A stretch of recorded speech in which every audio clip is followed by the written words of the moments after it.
दोस्तों, ये खौफनाक कहानी है मनोहर नामक एक व्यक्ति का। मनोहर का घर पुराने कब्रिस्तान के पीछे वाले जमीन पर था और उसके घर की छत से वो कब्रिस्तान अच्छे से दिखाई देता था। वो रोज़ उस कब्रिस्तान को पार करके ही अपने काम पर आया जाया करता था। मनोहर के 2 बच्चे थे और दोनों बच्चे बड़े ही शरारती थे। मनोहर का बड़े बेटे का नाम रॉकी और छोटे बेटे का नाम विकी था। एक बार गर्मी की छुट्टियों में रॉकी और विकी की बहन सोनिया भी आई हुई थी।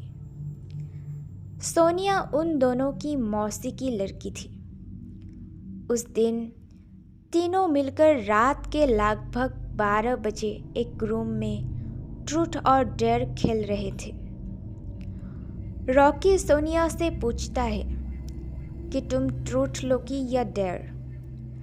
सोनिया डेयर ले लेती है और पूछती है कि तुम लोग मुझे कुछ खतरनाक करने के लिए तो नहीं कहोगे ना। तब रॉकी कहता है, ये हुई ना बात, तो जाओ अभी तुम छत पर से घूम करके आओ और छत पर रखे गमले में से एक फूल तोड़ कर लाना, तभी हमें पता चलेगा कि तुम छत पर से आई हो। सोनिया बोलने लगी, छत पर तो कब्रिस्तान दिखता है ना। नहीं नहीं, मैं नहीं जाऊंगी, मुझे डर लगता है। रॉकी और विकी दोनों जबरदस्ती सोनिया को छत पर जाने के लिए बोलते हैं। सोनिया छत पर चली जाती है। वो बहुत डरी हुई होती है। जैसे ही सोनिया गमले में लगे एक फूल की तरफ बढ़ती है, तभी उसकी नज़र उस कब्रिस्तान की ओर पड़ती है। कब्रिस्तान में एक बड़ा सा सूखा पेड़ होता है।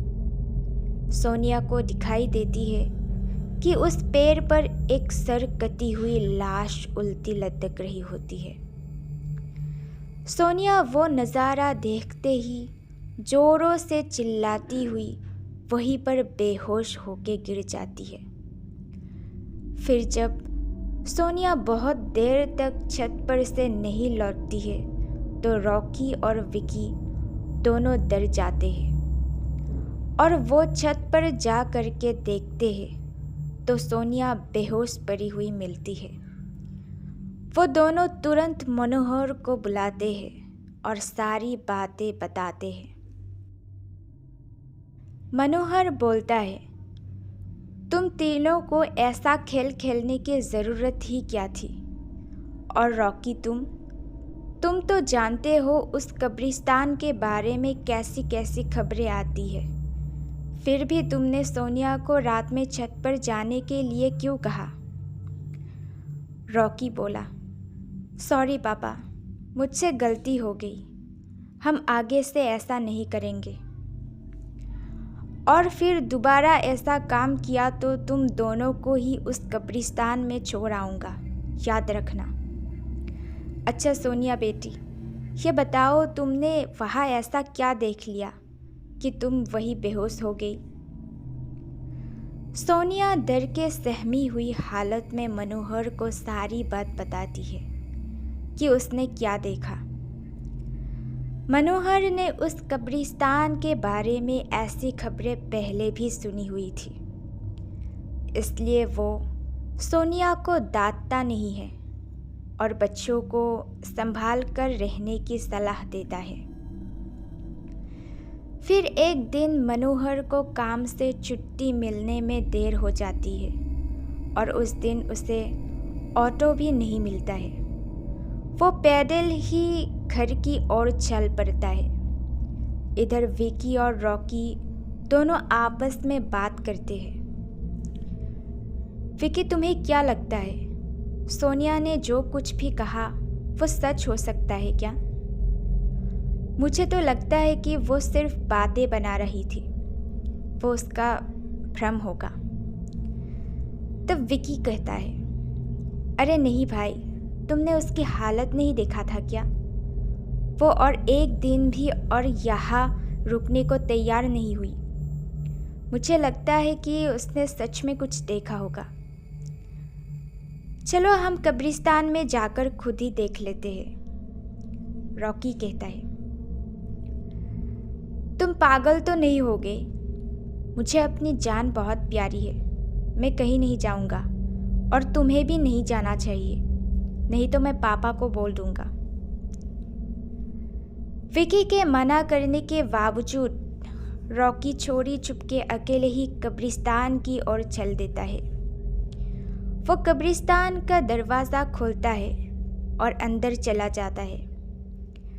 वो उस पेड़ की ओर भी देखता है जिस पर सोनिया को उस रात सरकती हुई उल्टी लाश दिखी थी। रॉकी खड़े होकर उस पेड़ की ओर देखता है, तभी एक अदृश्य हाथ उसके पैरों को पकड़ लेता है। रॉकी डर जाता है और जोरों से चिल्लाने लगता है, बचाओ बचाओ, छोड़ दो मुझसे गलती हो गई, मैं फिर कभी यहाँ दोबारा नहीं आऊँगा। दूसरे कोने पर एक कब्र होती है जो कि खुली हुई होती है। उसके ऊपर खून लगा हुआ होता है। वो अदृश्य हाथ रॉकी को खींच कर लाते हैं और उस कब्र में धकेलने की कोशिश करने लगते हैं। रॉकी चिल्लाता है। मनोहर काम से पैदल घर पहुंचने वाला ही होता है। जैसे ही वो कब्रिस्तान पहुंच जाता है, उसे रॉकी की आवाज़ सुनाई देती है। मनोहर कब्रिस्तान में चारों ओर देखता है, लेकिन रॉकी कहीं नहीं दिखाई देता है। उसको लगता है कि शायद उसका वहम होगा। वो घर लौट कर आ जाता है और विकी से पूछता है कि रॉकी कहाँ है। विकी कहता है, पापा मेरे बार बार मना करने के बावजूद रॉकी कब्रिस्तान में चला गया। शायद वो जानना चाहता था कि सोनिया जो कह रही थी वो सच है या नहीं। तभी मनोहर कहता है, हमारे पास समय बिल्कुल भी नहीं है। जाओ, घर के मंदिर में शंख में जो जल रखा है वो जल्दी से लेकर आओ। हमें रॉकी को खोजने कब्रिस्तान जाना पड़ेगा। विकी जल्दी दौड़कर वो जल लेकर आता है। मनोहर और विकी कब्रिस्तान पहुंचते हैं। मनोहर कब्रिस्तान के चारों ओर जल छिड़कता है।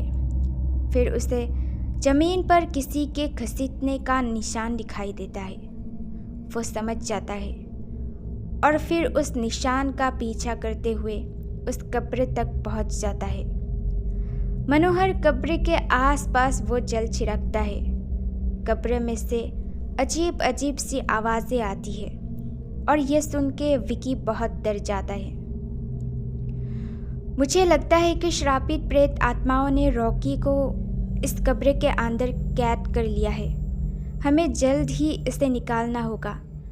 तुम ये पवित्र जल आसपास छिड़कते रहो, इससे हमें वो प्रेत आत्माएं कोई नुकसान नहीं पहुंचा पाएगी। मैं कब्र को खोलने की कोशिश करता हूँ।